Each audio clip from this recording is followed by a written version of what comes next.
तो पहले समाचार में हमको यूपीएससी के बारे में ही बातें करनी है। Duration of civil services examination can not be curtailed UPSC. Union public service commission ने एक पार्लियामेंट्री पैनल के सामने ये बयान दिया है कि जो सिविल सर्विसेज का एग्जामिनेशन है, इसका तो पूरा 1 साल का ड्यूरेशन है, इसको इससे कम नहीं किया जा सकता। पार्लियामेंट्री पैनल ने उनको बुलाया था अपना पक्ष रखने के लिए इस बात के ऊपर और वहाँ पर उनके द्वारा ये स्टेटमेंट दिया गया। अब उन्होंने जो कारण गिनाए हैं कि भाई क्यों यूपीएससी का पेपर जो है सिविल सर्विसेज का 1 साल से कम के ड्यूरेशन में नहीं कराया जा सकता, उसकी वजह बताई उन्होंने। सबसे पहला तो ये कि उनका जो पूरा एग्ज़ाम का प्रोसेस है, उसको करने के लिए आपको जितना मैक्सिमम या मिनिमम जितना कम से कम टाइम लग सकता है, मैक्सिमम जितना ऑप्टिमाइज़ेशन हो सकता है, वो उन्होंने पहले ही कर रखा है। पूरी जो प्रक्रिया है, इसको करने के लिए इसके जो अलग-अलग चरण हैं, इसको करवाने के लिए मैक्सिमम ऑप्टिमाइज़ेशन जल्द से जल्द जितने जितने ड्यूरेशन में इसको करवा के फेयर और सही तरीके से खत्म किया जा सकता है, उसके लिए वो पहले ही इस एग्ज़ामिनेशन को ऑप्टिमाइज़ कर चुके हैं और उसी के बाद वो 1 साल का पूरा जो ड्यूरेशन है वो निकल कर आया। दूसरा इनका कहना ये है कि इतना वक़्त हमें इसलिए भी लगता है क्योंकि पूरे के पूरे एग्ज़ामिनेशन को अटमोस्ट कॉन्फिडेंशियलिटी में कराना ज़रूरी है एंड पूरे के पूरे एग्ज़ाम की इंटीग्रिटी जो है उसको मेंटेन करना ज़रूरी है। और ये बात आपको मानना पड़ेगी कि यूपीएससी के पेपर भैया लीक तो नहीं होते। रेलवे के लीक हो गए, फलाने के लीक हो गए, ढिकाने के लीक हो गए, 10 तरीके के नाटक हो गए। यूनियन पब्लिक सर्विस कमीशन कम से कम इस मामले में पाक साफ है। जनरली यूपीएससी के पेपर्स के ऊपर ये दाग धब्बा नहीं लगता। कभी ये नहीं होता कि आपका कोई आदमी जो है वो कोर्ट चला जाए तो कोर्ट पूरी की पूरी एग्जामिनेशन प्रोसीजर के ऊपर स्टे दे दे। लास्ट ईयर की बात है, नीट के एग्जामिनेशन के ऊपर कितना हल्ला मचा था, उसका पेपर लीक हो गया था या नहीं हुआ था, विवाद खूब ज्यादा मचाया गया था उसके ऊपर। उस तरीके की चीजें कम से कम यूपीएससी के साथ में नहीं होती, तो ये पॉइंट इनका वैलिड माना जा सकता है कि पूरा प्रोसेस कराने में सिर्फ एग्जाम कराना तो चैलेंज नहीं है, आपको अटमोस्ट कॉन्फिडेंशियलिटी के साथ में पेपर कराना है, फ्री और फेयर तरीके से कराना है और पूरे एग्जामिनेशन की इंटीग्रिटी को मेंटेन करना है। उसके लिए चीज़ें स्लो एंड स्टेडी तरीके से करना ज़रूरी है ताकि सारी चीज़ों पर नज़र रखी जा सके। इसलिए भैया 1 साल का वक़्त मिनिमम लगेगा, इससे कम में नहीं हो पाएगा। तीसरा इनका कहना ये था कि खास तौर पे मेंस की अगर बात की जाए, मेंस के पेपर होते हैं, तो मेंस में नॉन डिस्क्रिप्टिव पेपर होता है। 5 तो आपके एक आपका एसे का पेपर होता है, 4 जीएस के पेपर होते हैं, उसके बाद 2 आपके ऑप्शनल के पेपर होते हैं और उसके बाद एक आपका इंग्लिश का पेपर होता है और एक आपकी लैंग्वेज का पेपर होता है। हिंदी भाषी जनरली हिंदी रखते हैं, मराठी भाषी मराठी, तमिल, तेलुगु अपनी-अपनी जो लैंग्वेज का एक पेपर देते हैं। तो कुल मिलाकर अगर कोई आदमी मेंस का पेपर लिखता है तो उसको 9 पेपर लिखना है। वो 9 पेपर लिख कर चला गया। अब इन 9 पेपर्स को आपको चेक कराना है। तो सारे जितने आपके कैंडिडेट मेंस लिखते हैं और हर एक पेपर आदमी जो है वो 9 पेपर लिख रहा है, तो ओवरऑल लगभग 1 लाख से ज़्यादा आंसर शीट्स बन जाती हैं जिनको आपको इवैल्यूएट करना है। अब ऐसा भी नहीं है कि कोई 1 आदमी या 10 आदमी या 20 आदमियों की टीम बैठी है, वो बैठ के सारे पेपर इवैल्यूएट कर रही है। ऐसे के जो पेपर हैं, उसके आपके इवैल्यूएटर अलग होते हैं। जीएस 1, जीएस 2, जीएस 3 का जो आपके पेपर होता है जो पेपर है उसके इवैल्यूएटर अलग आता है। एथिक्स इंटीग्रिटी का जो पेपर होता है उसका इवैल्यूएटर अलग होता है। अब आपका जो ऑप्शनल है, ऑप्शनल में इतनी वैराइटीज़ दे रखी हैं कि मैकेनिकल इंजीनियरिंग से लेकर मेडिकल साइंस और मेडिकल साइंस से लेकर आपका आर्ट्स हो गया, हिस्ट्री हो गया और पाली, प्राकृत पता नहीं कितने तो सब्जेक्ट दे रखे हैं। उनके एक्सपर्ट्स अलग बैठते हैं, उनकी अपनी अलग चेकिंग होती है।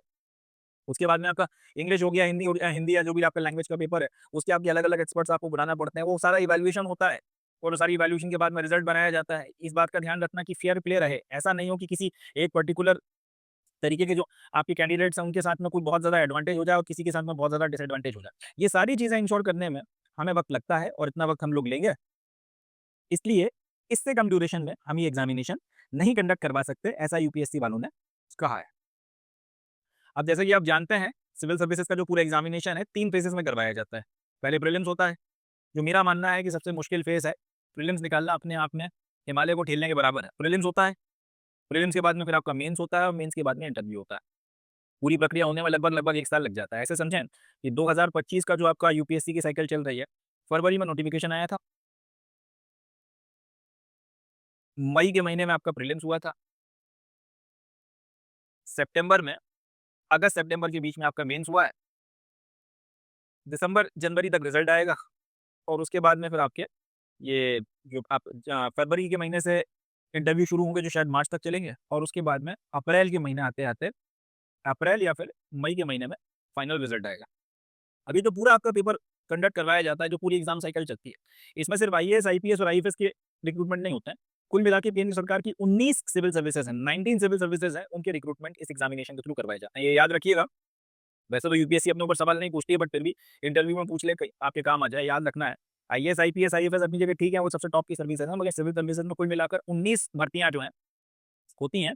केंद्र सरकार की 19 सिविल सर्विसेज़ हैं, उनके लिए जो है रिक्रूटमेंट यहाँ से किया जाता है। Earlier, the parliamentary panel had recommended a comprehensive re-examination of the civil services recruitment framework. It also asked DOPT to establish a clear timeline for implementation of Baswan committee reports reforms. तो UPSC वालों को तभी बुलाया है अपना पक्ष रखने के लिए। पार्लियामेंट्री पैनल इस मैटर को काफी लंबे वक्त से देख रहा था, तो उन्होंने इसके पहले रिकमेंड भी किया था कि जो पूरा का पूरा आपका सिविल सर्विसेज की रिक्रूटमेंट का फ्रेमवर्क है, इसके री एग्जामिनेशन का वक्त आ गया। यानी कि सिर्फ जो आपकी टाइमलाइन है, जितने में आपका रिक्रूटमेंट किया जाता है, इसी की बात नहीं है। जो प्रोसेस है, जिससे किया जाता है, प्रीलिम्स, मेंस, इंटरव्यू, जो सिलेबस है, सारी चीज़ों का रिवैल्यूएशन करने का वक्त आ गया है और इसमें रिफॉर्म करने की ज़रूरत है। एक तो उन्होंने ये रिकमेंडेशन दिया था, साथ ही साथ department of personal and training जो यूपीएससी का करता-धरता है, जो पूरा देखते हैं सारी चीज़ों को, इनसे भी बोला था कि ये जो बासवान कमिटी के रिफॉर्म्स हैं, बासवान कमिटी ने जो रिफॉर्म्स सजेस्ट किए थे, एक क्लियर कट टाइमलाइन एस्टैब्लिश करिए और उसकी मदद से बासवान कमिटी ने जो रिफॉर्म्स बताए थे, उनका इम्प्लीमेंटेशन कराइए सिविल सर्विसेज की पूरी एग्जामिनेशन प्रोसीजर में और रिक्रूटमेंट जिस तरीके से होता है उस पूरी प्रोसेस में। तो ये तो अब यहाँ से अब अपने को एक और बात पता चलती है कि ये बासवान कमेटी नाम की कोई चीज़ है। वो बासवान कमेटी अब क्योंकि समाचार में आ गई है तो ये अपने आप में करंट अफेयर बन गया है और इसके बारे में अपने को थोड़ा जानकारी होनी चाहिए। तो अब हम लोग थोड़ा बासवान कमेटी क्या बला है इसके बारे में बात करते हैं। Baswan committee was set up in 2015 under the chairmanship of former secretary ministry of education BS Baswan. तो बीएस बासवान साहब खुद एक आईएएस अफसर थे 2000 और ये मिनिस्ट्री ऑफ एजुकेशन के सेक्रेटरी थे, फॉर्मर सेक्रेटरी।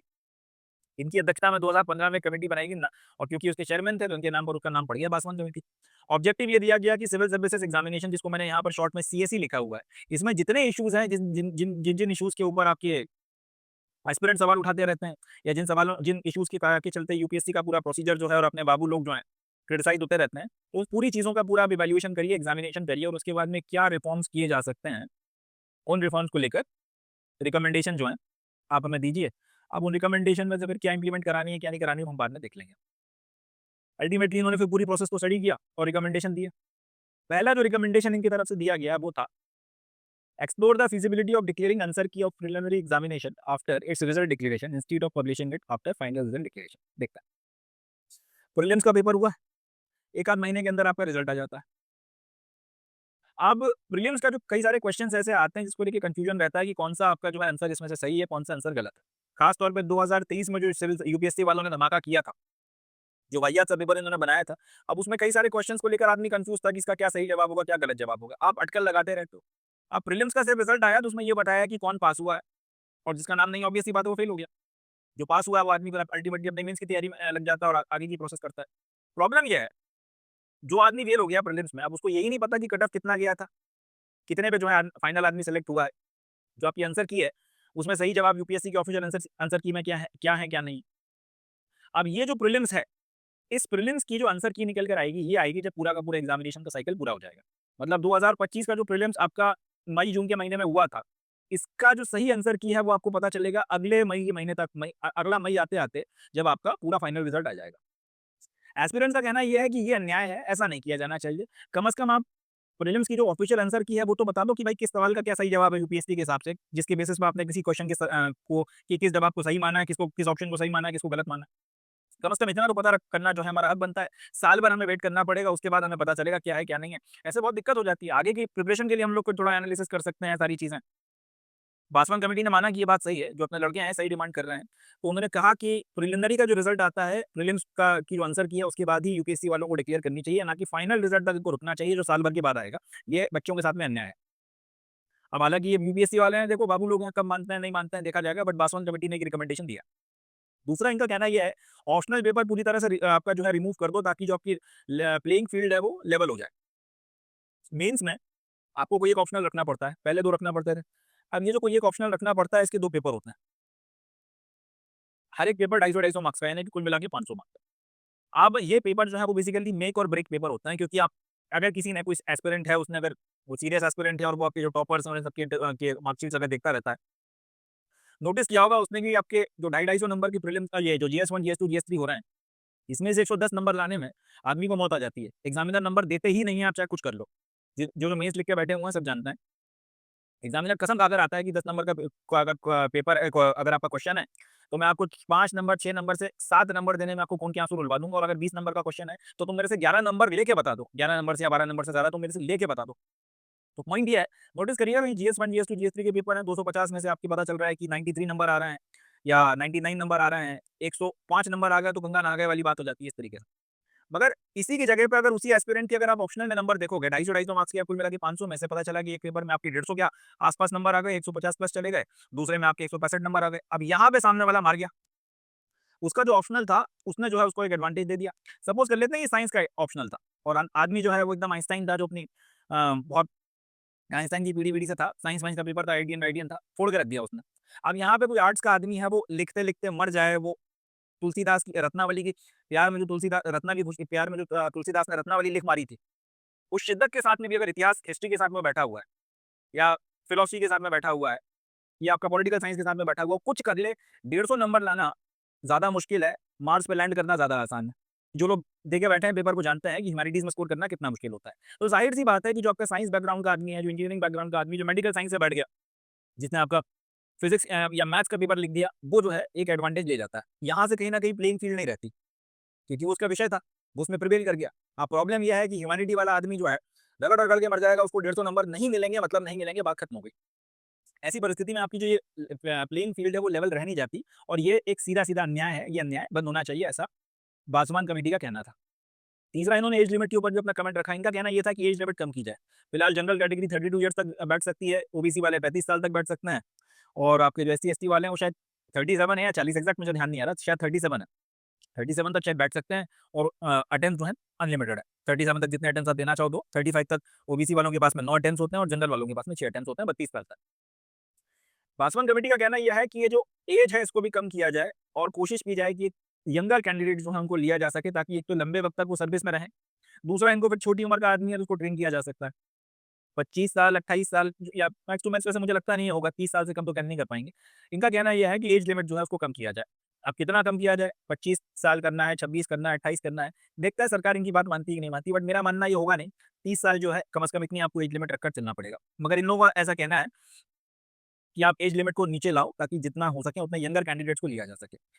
आगे ये कहते हैं, more structured syllabus with proper coverage of content to ensure balance across paper and reduce unpredictability. ये बहुत इंपॉर्टेंट पॉइंट है। सिलेबस को ज़्यादा स्ट्रक्चर्ड रखिए रखिए, ज़्यादा बताइए टॉपिक्स वगैरह के नाम कि आप क्या पूछना चाहते हैं। प्रॉपर जो है कंटेंट लिख कर दीजिए। तो आपने बोल दिया current affairs of national and international importance. Prelims में सिर्फ इतना ही लिखा हुआ, current affairs of national and international importance. Handwriting मेरी बड़ी गंदी है, मगर जो लिखा है मैंने वो पढ़ दिया। Current affair of national and international importance, इतना तो लिख के छोड़ दिया एक लाइन पर का। अब इसमें आदमी क्या-क्या पढ़े, क्या-क्या ना पढ़े, क्या चीज़ आपकी नेशनल इंपॉर्टेंस की है, क्या डेफिनेशन है नेशनल इंपॉर्टेंस की, क्या चीज़ आपकी इंटरनेशनल इंपॉर्टेंस की है, कैसे डिफाइन करोगे इंटरनेशनल इंपॉर्टेंस की क्या न्यूज़ है, और उसके बाद फिर उसमें से क्या पूछना चाहते हो। अब यहाँ पर ये इतना वेग हो जाता है कि इसके ऊपर महीने के महीने जो है आपकी करंट अफेयर्स की बुकलेट्स आती हैं, अपने आप में एक इंडस्ट्री खड़ी हो गई है। करंट अफेयर्स की आपकी जो, अब जैसे मैं आप लोगों के लिए लेक्चर बना रहा हूँ, उसके आपको हज़ारों बथेरे वीडियोज़ मिल जाते हैं इस तरीके के। आदमी खुद भी वो न्यूज़पेपर जो है खरीदता है, द हिंदू मेरे हिसाब से बिकता ही इसीलिए क्योंकि आदमी यूपीएससी की तैयारी कर रहा है। या ये इंडियन एक्सप्रेस की सेल्स बढ़ रखी है इसी चीज़ के चलते सारी चीज़ें। तो सिर्फ इसलिए क्योंकि ये वेग है, इसमें डिफाइंड नहीं है कि आपको करंट अफेयर्स कितना पढ़ना है, कहाँ से वो पूछेंगे, क्या पूछेंगे। तो इस बात को भी पासवान कमेटी ने जो है कंसिडर किया था कि एक तो तुम यार सिलेबस जो है उसको ज़्यादा स्ट्रक्चर्ड बनाओ, क्लियर कट लिखो, प्रॉपर प्रॉपर कवरेज दो कंटेंट का कि तुम पूछना क्या चाहते हो, तुम पूछोगे किस-किस चीज़ में से। इंश्योर करो कि बैलेंस बना रहे अक्रॉस द पेपर। ऐसा नहीं है कि कोई एक पेपर जो है बहुत आसान पड़ रहा है, एक पेपर बहुत मुश्किल आ गया। एक बार का तुमने प्रीलिम्स इतना हलवा पूछ लिया कि उसमें मतलब कट ऑफ चला गया 200 में से, जैसे 2016 का गया था 116 नंबर के आसपास में। दूसरी बार तुमने इतना खतरनाक आपका क्वेश्चन पेपर पूछ लिया कि आपका 80-85 नंबर पे कट ऑफ खत्म हो जा रहा है। इतनी भयानक अनप्रेडिक्टेबिलिटी मत रखो। आदमी क्या साल के साल खत्म हो जाते हैं। ज़िंदगी का एक बहुत आपका इतना एफर्ट आपने दिया। एक एस्पिरेंट जो उसमें तैयारी कर रहा है कि यार 5 साल से पेपर ऐसे आ रहे हैं। अब आपने अनप्रेडिक्टेबल बनाने के नाम पे ये पूछ मारा कि अफ्रीका में कौन-सी, और ये एग्ज़ैक्टली पूछा गया था, मुझे याद है 2023 में आया था। अफ्रीका में वो कौन-सी लेक है जो पूरी तरह सूख गई है। अब ये कोई बात नहीं होती है। तो उन्होंने बोला था इस तरीके की भयानक अनप्रेडिक्टेबिलिटी मत करो।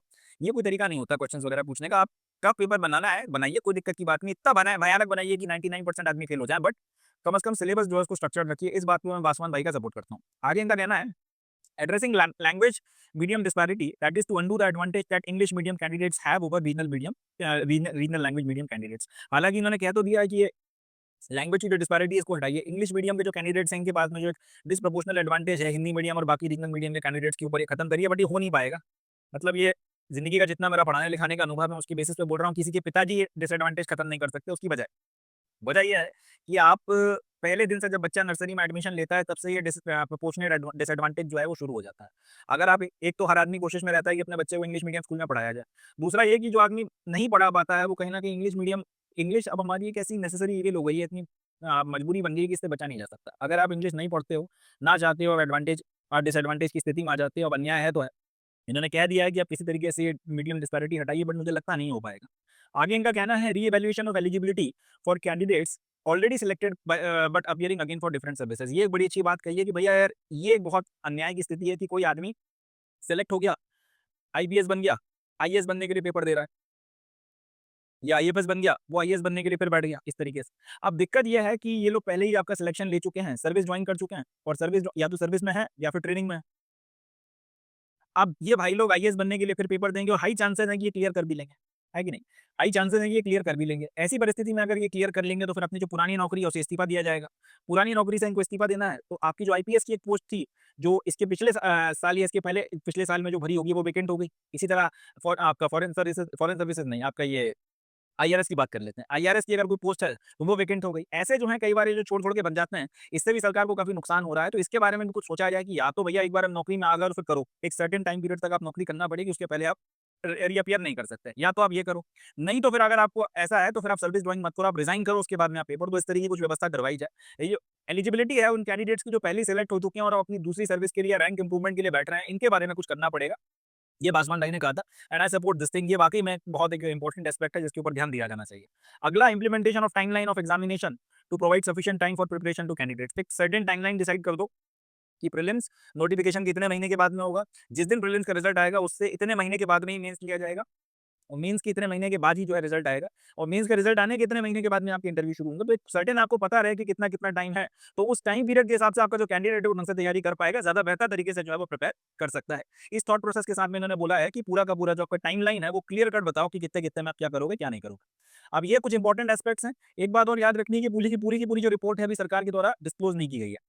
इसके कुछ पॉइंट्स वगैरह हैं जो आपका मीडिया में और बाकी इंटेलेक्चुअल सर्कल्स में डिस्कस होते रहते हैं। वही पॉइंट्स आपका हिंदू में भी कवर किए गए हैं, बट अभी जो पूरी आपकी रिपोर्ट है ये बाहर निकल के नहीं आएगी। बहरहाल एक अच्छी रिपोर्ट है, रिकमेंडेशंस दमदार हैं एंड मेरे हिसाब से इनके ऊपर काम किया जाना चाहिए। ये डिजर्व करते हैं कि इन पर्टिकुलर एस्पेक्ट्स को डिस्कस किया जाना चाहिए। तो ये सारे रिकमेंडेशंस जो हैं पैनल के द्वारा दिए गए। ये हो गया अपना पूरा समाचार। यहाँ से एक ही क्वेश्चन 2 क्वेश्चंस बनता है। पहला क्वेश्चन तो ये बनता है कि आपकी जो सिविल सर्विसेज होती है वो कितने आपकी जो सर्विसेज हैं उसके लिए पेपर लेती है। 19 सिविल सर्विसेज के लिए पेपर लिया जाता है, याद रखना। दूसरा ये कि बासवान कमेटी कमेटी क्या है? तो बासवान कमेटी 2015 में बनी थी। बीएस बासवान इसके चेयरमैन थे, जो फॉर्मर सेक्रेटरी थे डिपार्टमेंट ऑफ या मिनिस्ट्री ऑफ एजुकेशन की, और ऑब्जेक्टिव था सिविल सर्विसेज एग्जामिनेशन की वेरियस इश्यूज को देखना और उसमें फिर रिफॉर्म्स के लिए रिकमेंडेशन करना। पूरी की पूरी रिपोर्ट सरकार के द्वारा अभी तक पब्लिक नहीं की गई है, मगर इसकी वेरियस पॉइंट्स को लेकर चर्चा परिचर्चा होती रहती है और जो जिसके इंपॉर्टेंट पॉइंट्स थे वो सारे हम लोगों ने डिस्कस कर लिए। चले, इंटरेस्टिंग न्यूज़ थी, इंपॉर्टेंट न्यूज़ थी और एज एन एस्पिरेंट हर एक बंदे को सिविल सर्विसेज की जो तैयारी कर रहा है उसको ये न्यूज़ के बारे में कुछ बेसिक नॉलेज होना चाहिए। चल, नेक्स्ट न्यूज़ देखता है।